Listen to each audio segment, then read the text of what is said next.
This is an MMA Insiders Quick Fix on Radio Influence.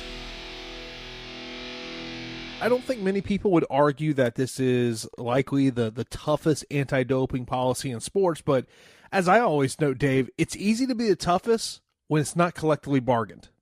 Yeah, I mean, this is something that the fighters have had to sort of get to grips with over the last couple of years, is this has been sort of thrown on them. And it's been a sort of tough deal for them. I mean, the other way of looking at it is if you want to be a professional sportsman, this is part of it.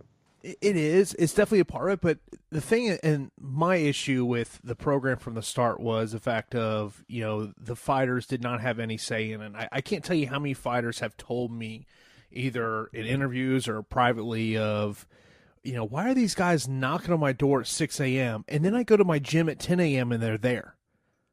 And that's, and I remember it was, a couple months ago when Jake Ellenberger basically had his gun in hand when someone was banging on the door at 6 a.m. and it happened to be a USADA representative. I mean, that's, I think USADA has done a great job of cleaning up the sport, but I also think that some of their tactics, I just question so much. Yeah, I mean, in some ways, the current generation of athletes are paying the price for what the athletes in the last 20 years have done. I mean, it is invasive. I mean, we're not just talking about being woken up at 6 o'clock. We're talking about having to provide a urine sample in front of somebody. And it's not just provide a urine sample in front of somebody. It's take your trousers down below your knees. You have to lift your shirt above your chest. You have to hold yourself in such a way that USADA representative can see that your fingers aren't interfering with the stream of urine. I mean, it's fairly gynecological what the athletes are having to go through.